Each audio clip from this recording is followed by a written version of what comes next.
Ayun po nating muli at request lang po.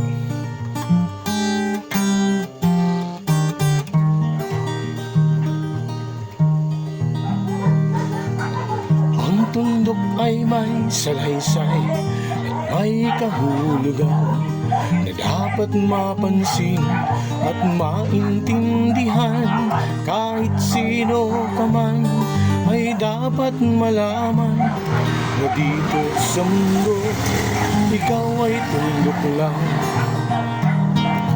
Kahit nangarap sa kalangitan, siya ay tundok lamang sa kalawakan. Lahat ng bagay ay tundok ang pinanggalingan, at kung mas kang mabuti, tundok ang uuwian. Tingnan mong mabuti ang sangkatauhan. Maraming nag-aaway, tundok lang ang dahilan.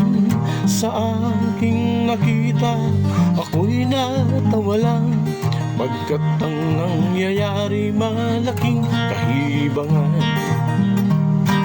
Kaya wala kang dapat na ipagmayabang, na ikaw ay mautak at maraming alam. Dahil kung susuriin at ating isipin, katulad ng lahat, ikaw ay tulog rin.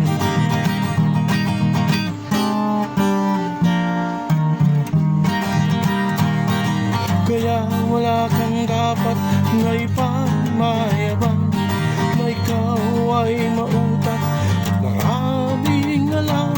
Dahil kung susuriin at ating isipin, katulad ng lahat, ikaw ay tundok din.